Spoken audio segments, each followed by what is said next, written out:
Hello and welcome to everyone joining us. We are happy that you all are tuned in on Facebook and seeing us live. I'd like to introduce to you Dr. Stephen Titus, who is known for his insightful teaching, but in a humorous way. And of course, he's a math genius. And then Leo Lobo, who is my father, a mentor, a boss, and the CEO of Victoria. And then there's me, Charisma Lobo, and I have been an NLP master practitioner for like a few years, and I work with Victoria. Now, both of these are these wonderful individuals are NLP master trainers and have been practicing NLP for almost like 3 decades. I mean, that's more older than me, so it's a very long time. And the person to have touched them in their hearts was Dr. Richard McHugh. Okay, they call him Dick McHugh, and Dick being a nickname for everyone named Richard. All right, so that's why the name Dick. So I remember when I had first met Dick, Leo and Steve. Um, I was a child. I was a child playing at Ashirvad. That's where our NLP trainings used to happen, right? In the summer. And it was after final exams, and me and Stephen Titus's daughter, Reshma, used to play in the park. And we used to get a sight of Dick Matthew. And he used to be this tall man and very kind at heart. He would talk to us, just he would make us feel at home just by talking, like very simply. And though we were children, he would know how to talk to us and just guide us in our life. And I love that about him. He was very charismatic, I would say, right? My today we are remembering Dick, and thank you, Leo and Steve, for joining me and showing to all of our followers who is Dick Matthew, right? So today our intention to all of you is to show you who is Dick Matthew.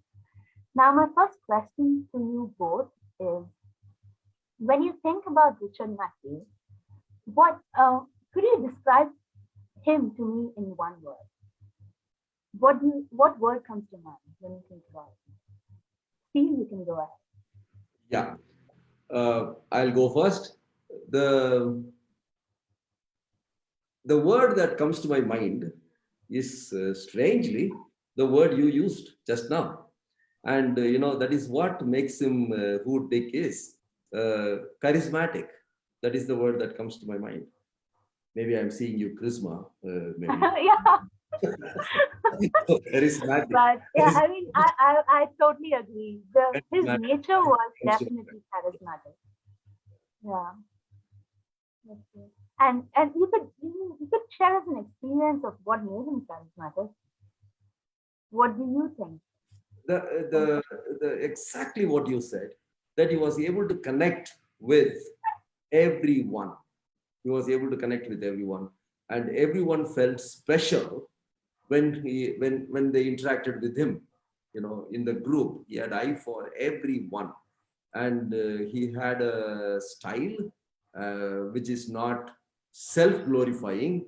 He had a style that connects, that endears, that charms, and which challenges, and which is sometimes ruthlessly honest, sometimes very, very nurturing and encouraging, cajoling, and so on. It's exactly like what we would do to a child. That is what made him endear to so many people. Yes. That's so true. And what do you think about this, Leo? What word comes to your mind? I think he stole my word anyway. It doesn't matter. What comes to my mind is fun, right? This word came to me just like that, and I was wondering what fun is all about. In that FUN, I identify F for fearlessness. He was fearless to talk about anything, whether it is religion, whether it is psychology, whether it is even NLP. The way he talked, he had no fear at all. And I saw him with you understanding.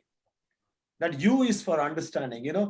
Every time we were with him, both of us, Sometimes we used to pull each other's leg, but he used to understand. There's a lot of understanding. He said, okay, now focus on the group. Let's see. This was coming in. He was so much caring for the group, and he never allowed us to defocus. That's what understanding I liked. And for natural, he was just natural. There is no showing off, or there is nothing to say that, okay, I'm here, I'm the boss, nothing. He was so natural and flowing. That's what I would say. Fun is the word came to my mind. That's it. I definitely agree with you too. He was definitely natural and fun, and as a Yes. child I could see those in him, and I'm sure y'all experienced him much more. So my next question to you both is, what inspired Dick McHugh to learn NLP? I'm sure he spoke to you throughout his interactions with you. So what inspired him to learn NLP? As I remember, uh, he was a very successful Gestalt therapist, and he was working very, very effectively in Sadhana Institute with his close friend Tony DeMello and Sister Cynthia, uh, whom who has been his associate and who has been his close friend, professionally partners. And from Gestalt, as I remember, he went to States and he got hold of these two books, Structure of Magic 1 and Structure of Magic 2. And he said, as I was flying back, I was reading it, and he said it is profoundly respectful and deeper than whatever I'm doing. And that got him very curious. And that is what he did when he went back to States again. He started learning NLP.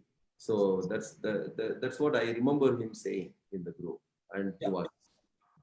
Yes, in addition to that, I would say, Steve, I agree with you fully. And in addition to that, there's one more thing is to say. In NLP, you don't have to share anything. It is so respectful. That's what Steve used the word. Every session, when you do it with the client, or every skill you use, you don't have to share the problem. And that probably attracted him, because traditional psychology, you have to pour out everything. And, the whole idea is to keeping it confidentially, that code of confidentiality. And even for the therapist, is so burdening to listen to all this. It is liberating to work with NLP. Right. When he told first time about that, I didn't believe it, because I was doing counseling with traditional psychology.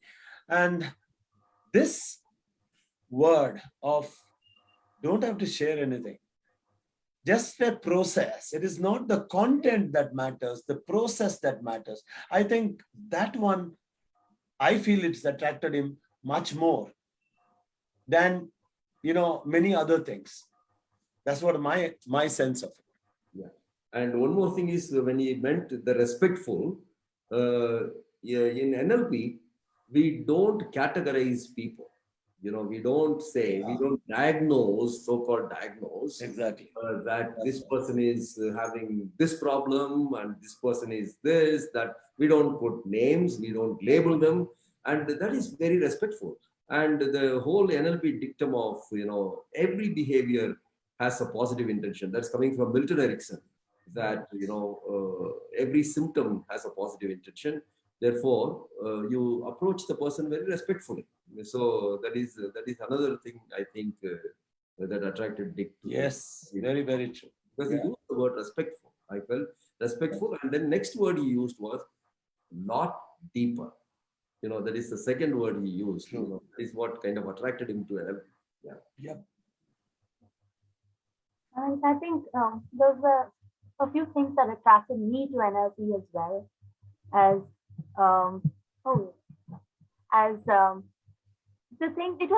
the process was so powerful that it could help any person quicker, right? Yeah. And that helped me a lot, and I was definitely attracted to NLP to that. My next question to you both is, as a teacher of NLP, what attracted you to Richard McHugh? All right. Okay. Okay. I met Dick McHugh in late 80s, where he and Cynthia were conducting intensive journal course. That was the first time I met him. I think way back in 1987 or 88, that time. I was taken by surprise the way the powerful technique of this intensive journal. I never knew anything because I studied something about counseling and I was searching. And this search took me to that course and I was totally confused first. Then I saw this man, very relaxed, and I asked him some questions. Immediately he said, is the cognitive question, is the left brain question, right? I had no clue what is this left brain, right brain question. I said, you teach physics? Yes. And it's come out of that brain, come out of that brain. I said, where do I go if I come out of that brain? Then after 2-3 days, I understood there's much deeper in a person than just left brain. These logical things, there's much deeper process. And that triggered my interest. And I understood, I asked Cynthia, what is the next year? Then she said, I'm planning to organize a course in NLP. I think that's what later Steve and I joined that course. I think it was 89 or 90, Steve, somewhere that time. Yeah, it is. Yeah. 90 or 90, 90, somewhere 90, right? Okay. Yeah. That's the time, it was exciting. Again, the first few classes, it was fun. And I approached even with my left brain again. Then there I was left, right, and center, knocked by this man. I said, hey, come out of that brain, come out of that brain. Then I realized, oh, there's something deeper in this. And that changed me as a person, from content to the process. I was also working with ISAPs that time, and there was content. Well, that shift took place and that transformed in a way. Right. You So remember that, Steve? That's beautiful. Yeah.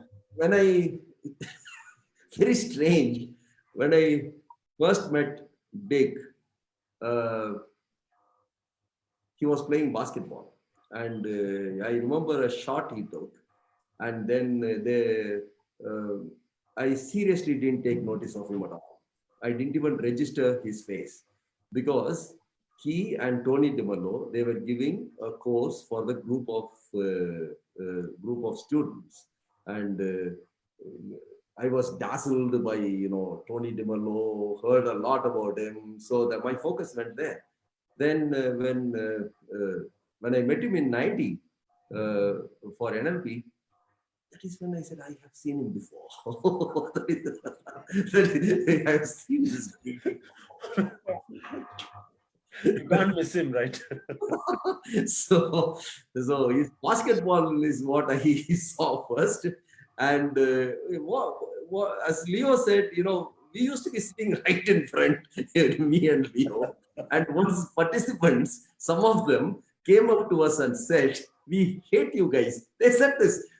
Yes. But we hate you guys because you are very fast. Both of you, capture quickly. And, we guys are lost and you just say, yeah, and you keep going. And because we were so enthusiastic and we were, we will jump in, question and say, yeah, we understand and things like that. That is the, we just thoroughly enjoyed that first course. And first course was, that time it was 3 weeks long. Yes, basic. It was basic, was 21 days with 2 breaks. And it is a really long course. And we did so many exercises, which later Dick cut it down to 11 days. And therefore, 21 to 11 days to cut it down.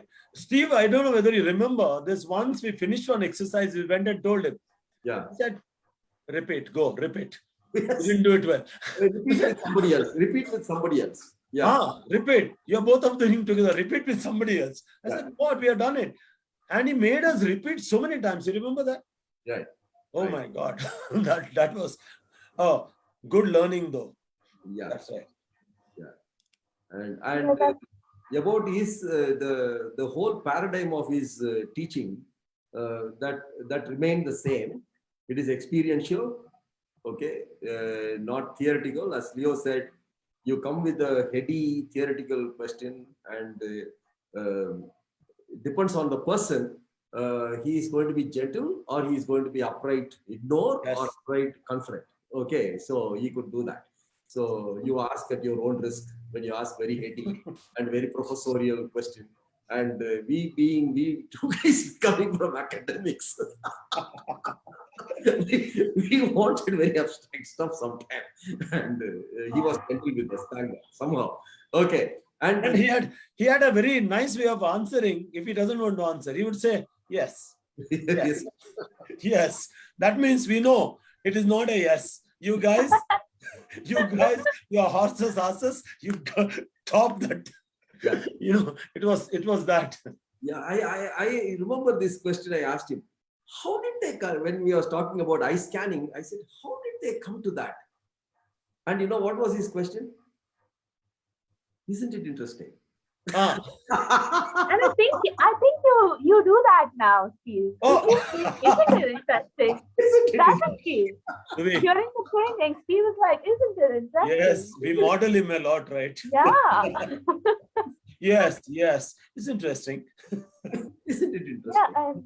Yeah, and Dad, you keep saying yes. Yeah. And I've noticed that. Wow. Yes. That's nice. It's always nice to model an inspiration, right? Right. Now, my next question to you both is a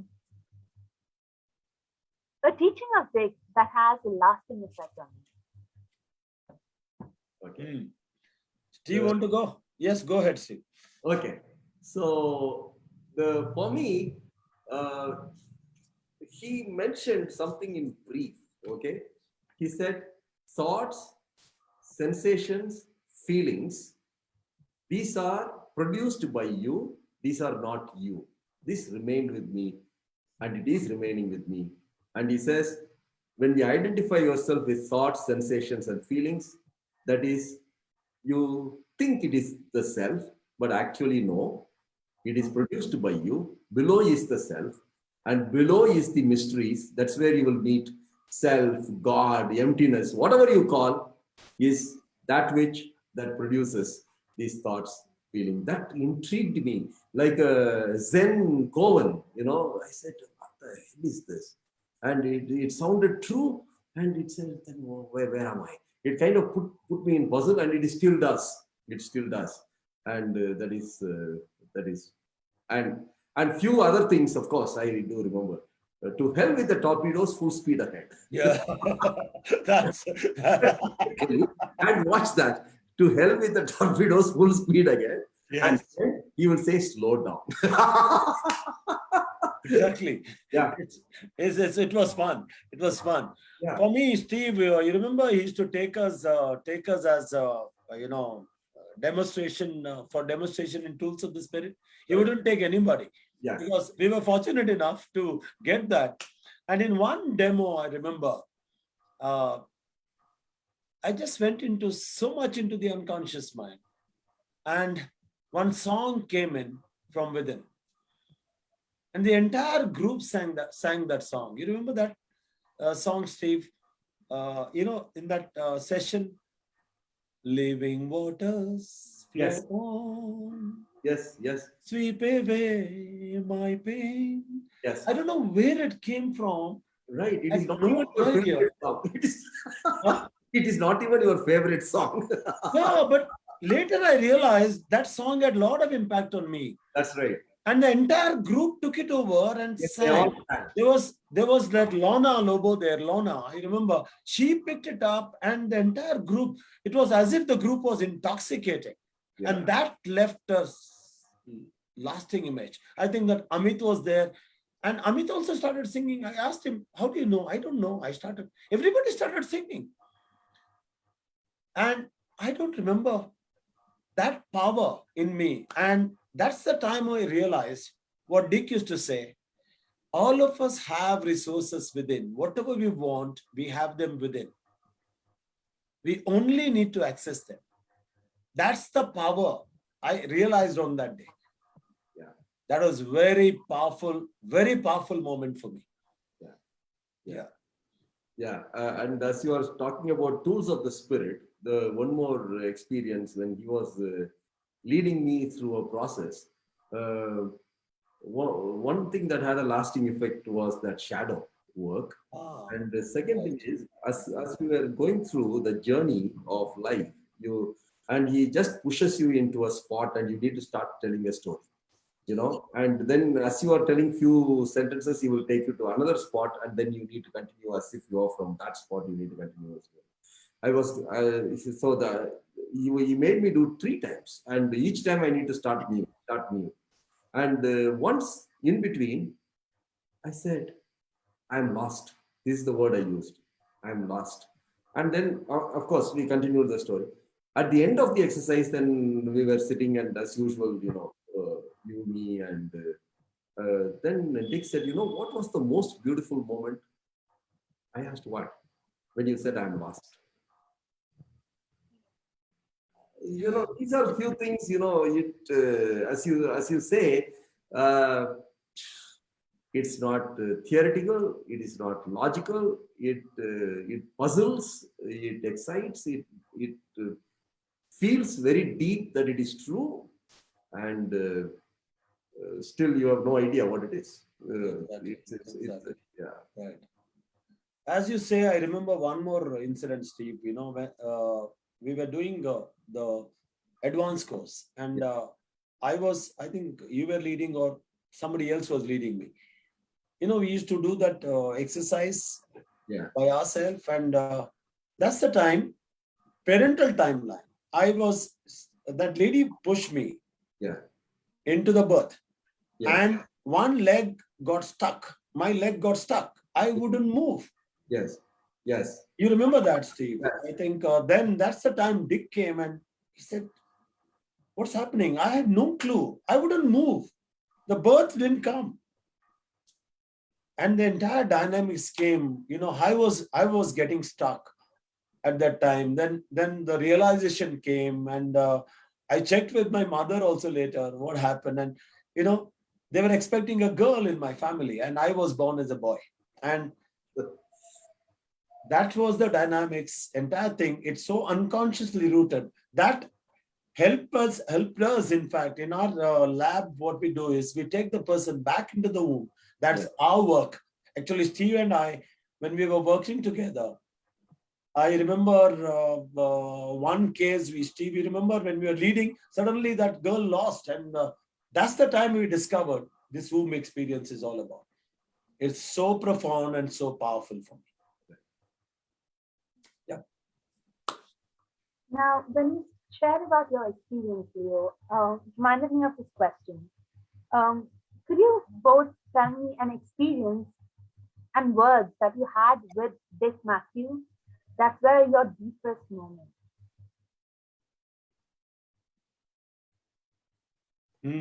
I think I'll let Leo go first. It is a tough question. So let Leo answer. Meanwhile, I'll think. Yeah, for me, well, the trust I experienced with him, he trusted us and trusted me and Steve. He gave the group to us. Well, a man of that stature allowing us to take the group, for me, that was a trust at the peak. So beautiful. And that literally pushed me into action. I said, I need to take it further. I feel like taking it further. So that thought came in. And that's why, you remember, Steve, we made our first course in our college for the students in NLP. Right. And well, I think that trust experience, and Cynthia was there along, and she was the person, in fact, she was the person who brought Dick to India to do NLP.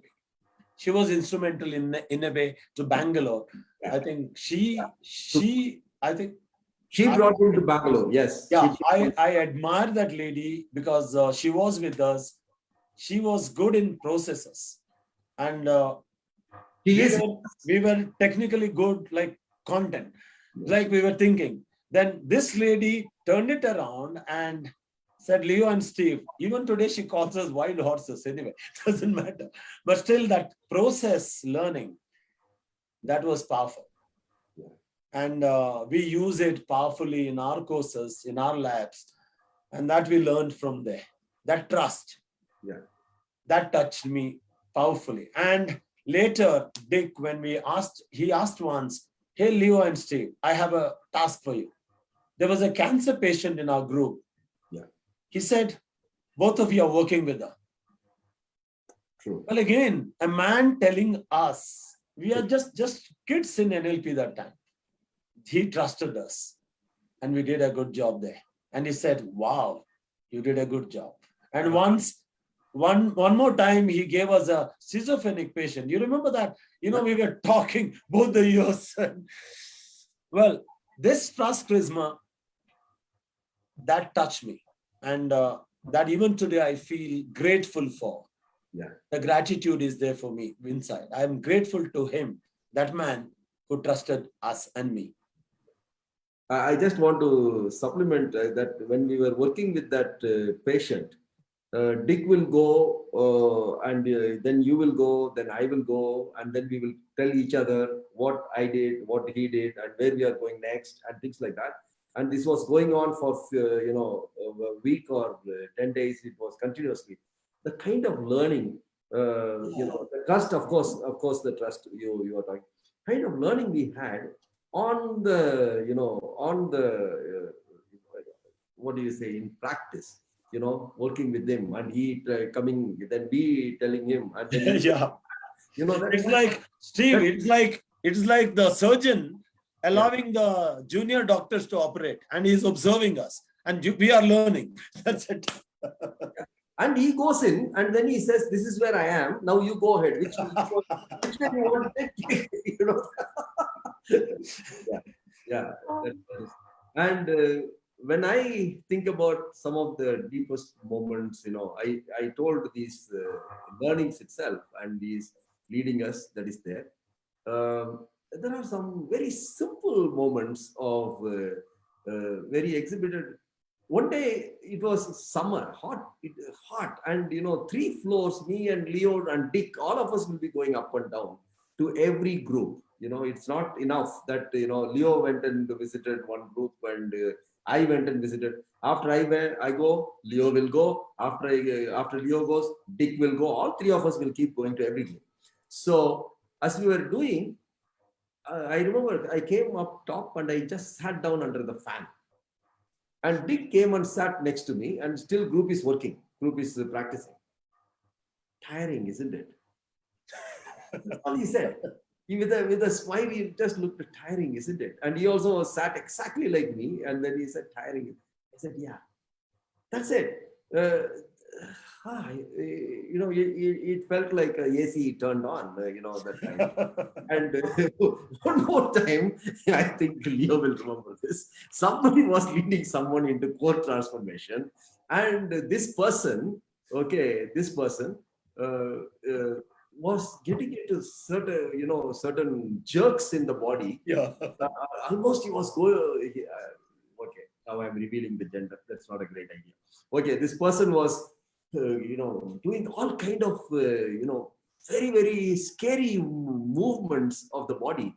And I was standing there looking, wondering whether this is okay, not okay. And Dick came by and he looked at me and he laughed. Okay, gave a giggle. And he said, funny, isn't it? No, it's scary. He said, no, it's funny. Funny.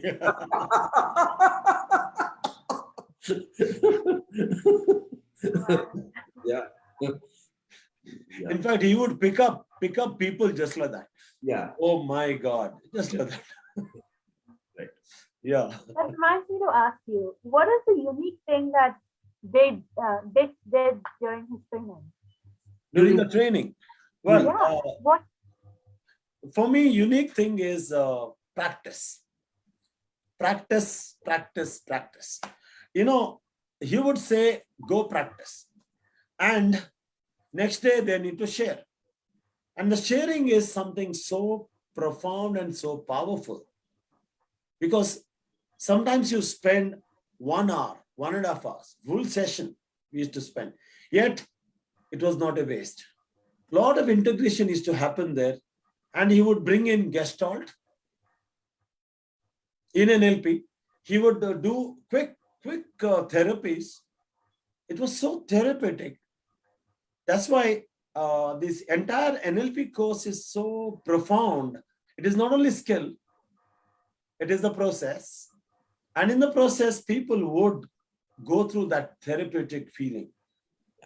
And that is unique in Dick's course. And we follow it, because for me and Steve, these things play a very important role, because a person gets touched somewhere or the other. Little touch there makes the person grow from somewhere. Yep. For me, the uniqueness is, he was warm, and the care that he brought in, to the whole thing. And what do I mean by care? Exactly what Leo explained. Every group, he would go and we will go, and each one, how much they are progressing. That eye he had for everyone. And the groups after groups after groups, they said, this kind of care, we don't experience it with any trainers. They just demonstrate, they say, go practice, and then they are there. They're not very meticulous about finding out who is getting how much and where they are going wrong, and where they need to be corrected. The tone of voice or the observation, they're missing something, anything. So that is something which is very, very unique. His care, really his care, which is shown in accurate perception. Yeah. True. Lovely. All right. So let's now talk about Dick McHugh as a person. How was he as a person? Dick McHugh. Well, for me, one word comes. I don't know whether it makes any sense. For me, zillification, zillifying. I don't know why that word comes. A lot of zeal, a lot of enthusiasm, a lot of excitement. So when I think of his name, for me, maybe DICK. Disciplined, integrated, curious, and kind. What about you, Steve? Yeah. For me, after Leo talked, I'm still with these thoughts. I'm not. Steve, Yeah. That's why they call us Theo. What is the question? Right? What is the question? I forgot the question. What? The question was who was Dick as a person? Okay. Okay. There was one of the things that I used to tell people is, it's amazing. He was not very different outside than in the session. Very few trainers could be like that. He was himself in the training and outside. So there was a tremendous amount of congruence in what he did and what he said. And he never taught anything which he didn't apply to himself, or which he didn't practice. Therefore, that is what possibly the Cynthia and Leo and me, and of course we learned that from Cynthia too. Cynthia is same. Yes. She is same. She doesn't say things which she hasn't practiced. So that is what is motivating Leo and me. uh, we don't quote books, we don't quote things unless we haven't found anything useful. We will not talk about it. Yeah. So that is what Dick did, and as a person, very warm, very perceptive, and as Leo said, that word fun, he enjoyed himself. I Yeah. mean, laughing, fun, and the seriousness. And Dick, very rarely we saw that this one. He was really seriously fun, and to me, the Dick also was he practiced, taught awareness. So that is something he was very aware what he's saying, what he's doing. He was very aware of the group. He was very aware of the words he's using and the effect it has on others. And that is something beautiful. And he had very, very clear cut boundary. And he used to say one of these things, he would say, don't push me, I don't push you. Yeah. Yeah. Yeah. So many things, and he lived it. He lived it. Yeah. That's And Steve, I agree with you. Once he had to make a very serious communication. He comes writing down and checking with us. "Yeah, I'm going to make this communication to this group.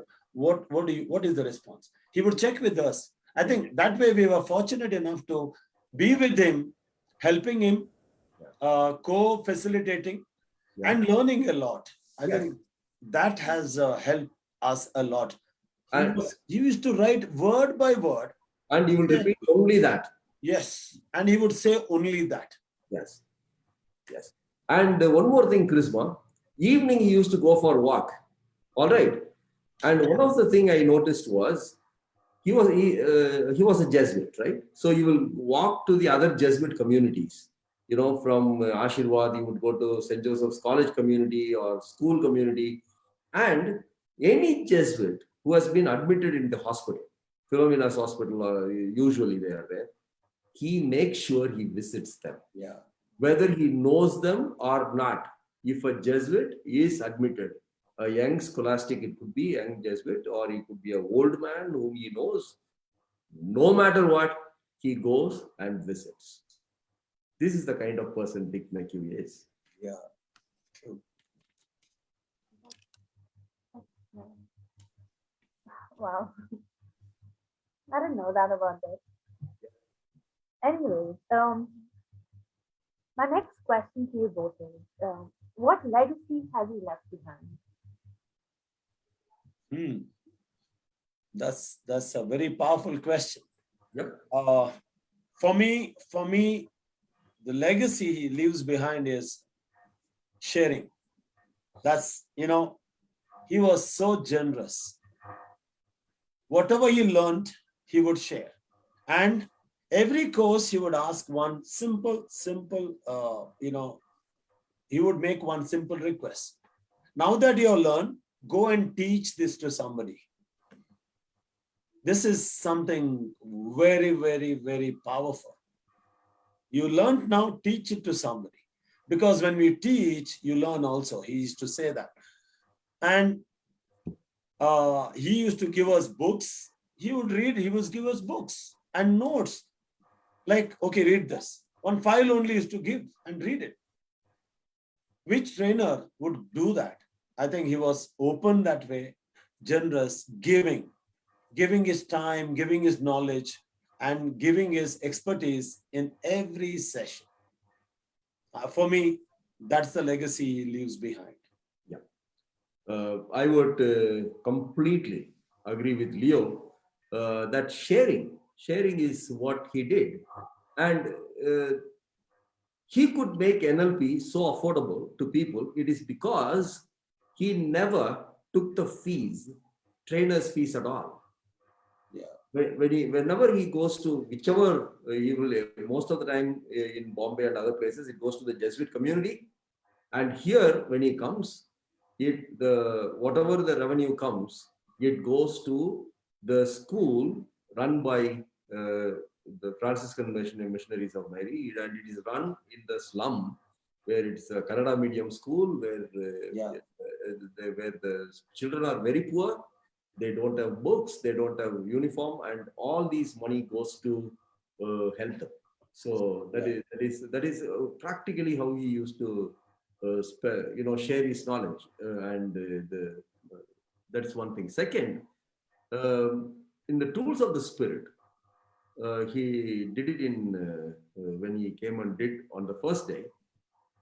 He had generally he doesn't write a elaborate notes. He has got small bits of papers. And after the first session, I told him, Dick, this is one of the best introduction you gave about this. And Leo was with me. And he showed me the notes. And he said, wow, this is well done. He said, let's give these notes to everybody. Yeah, you would do that, yes. And he did that. And that is the only course where he shared his notes with everybody. Yes. And we went and Xeroxed it. You remember that? And he said, give it to the entire group. Yeah. And what he says is, as Leo said, go teach. Go teach. He doesn't say, you need to get my permission, written permission. Nothing. No such nonsense. He says, go teach. Right. So that's absolutely his legacy. Yeah. True. Well, my next question is, what was his vision? What was his vision and ideology that drove him? I think the same thing, sharing and and caring, and he cared. He really cared.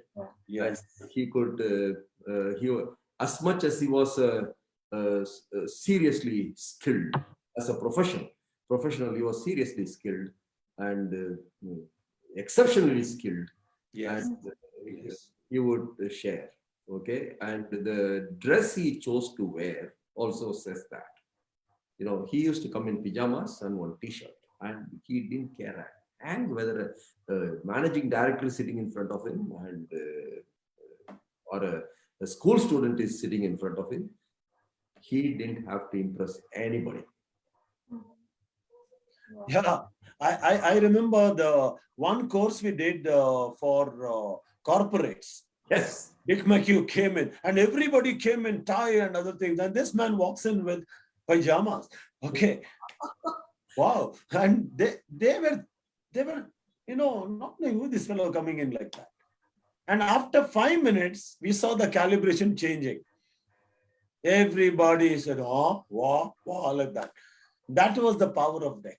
I think that is so much in him. Yeah, that is something that is in him. He is willing to share and comfortable with him. You remember Hebar? Yes. He was sharing. This man is exhibiting a different kind of leadership, which we don't witness in corporate or anywhere. Yes. He said that. He said that. He's showing us a different kind of leadership. That is. True. I remember Hebar saying this with us. In the evening, he was sharing you and me, Leo. And he said, "This is amazing." He said, "Yeah." Yes. All right, and I think I would like to end this session with a final question. That is, what did Dick McHugh think about the future of NLP? Okay. Steve, you would like to go, or shall I go? Go. You go. Okay. For me, it's very simple. His vision or the future of NLP, integration, moving towards spirituality, which helps us to connect with each other. Mm-hmm. That's what my understanding is all about. Mm-hmm. Right. And, why I'm saying this is, Charisma, we were in California doing that course with Robert Dills, Judith, and they remembered Dick. And even Robert told me, he used to sit here. And that man, Judith said, highly spiritual.